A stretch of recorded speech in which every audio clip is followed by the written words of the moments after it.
I sat at my desk staring at the divorce papers, my hands shaking with a cocktail of fury and disbelief. The words practically leapt off the page, sharp as a dagger.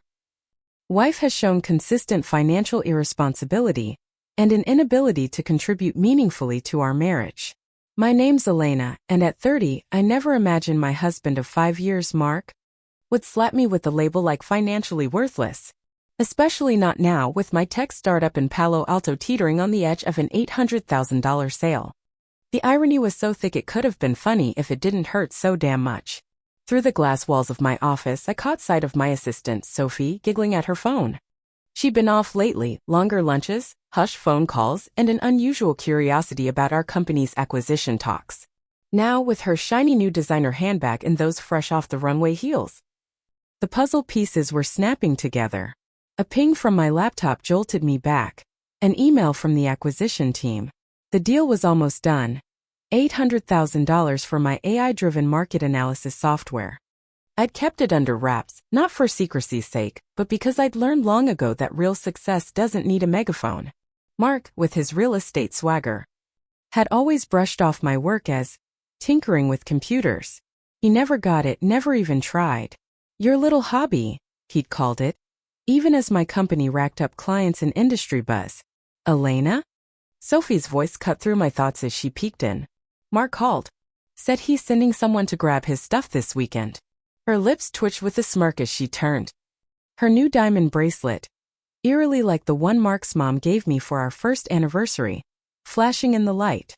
Thanks, Sophie, I said, voice steady as steel. I swiveled back to my laptop and opened the secure folder with our company docs.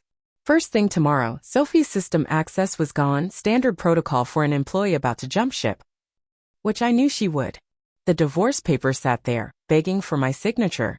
Mark wanted a clean break, citing irreconcilable differences and my so-called financial ineptitude. Little did he know. While he plotted his escape, I was sealing the deal of a lifetime.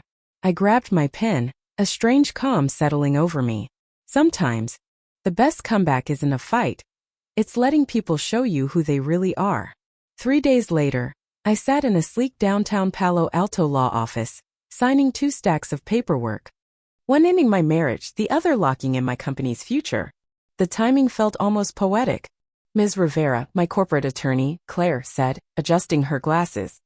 By not fighting the divorce or mentioning the sale, Mark gets no claim to your business assets. You're clear on that? I nodded, flashing back to 6 months ago when I first smelled trouble. Mark's late nights, Sophie's odd questions about our valuation and investors. I'd hired a PI, not out of jealousy, but to safeguard my work. The pics of their cozy lunches were a bonus. My real worry was corporate espionage. Crystal clear, I said, signing another page. Mark made his call, thinking I smirked, quoting him, financially worthless. No point in proving him wrong now.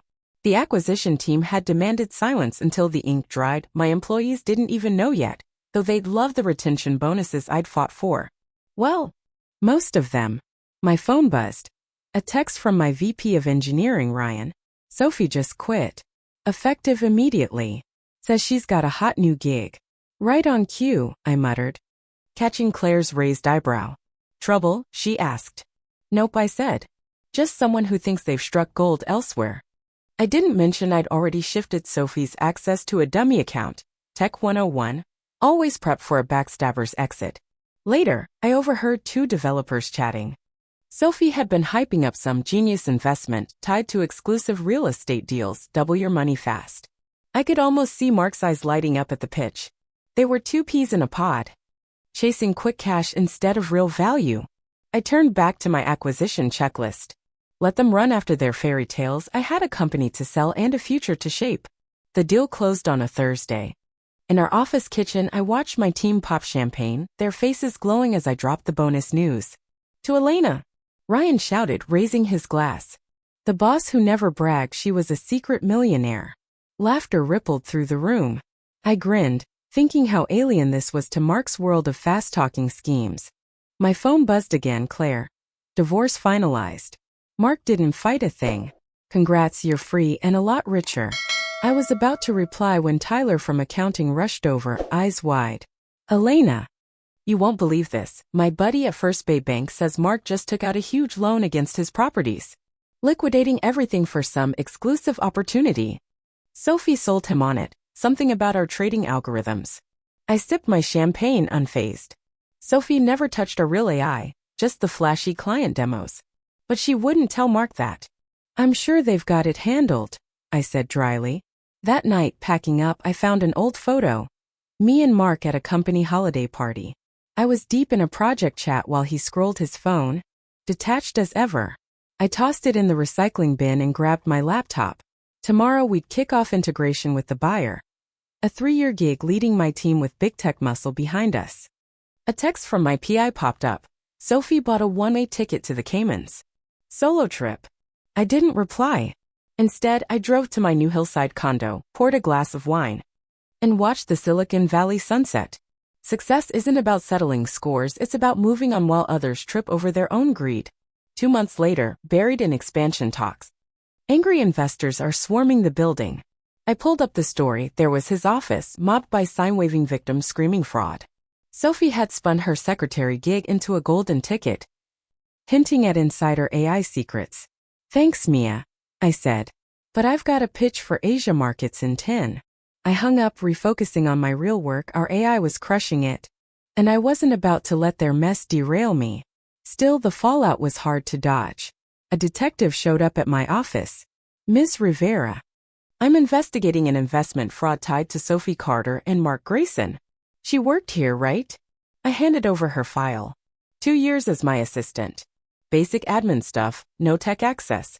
He scribbled notes. They've vanished with $3.2 million. You're not shocked. I waved at my bustling team. I'm too busy running a legit $800,000 company expanding worldwide to care about their con.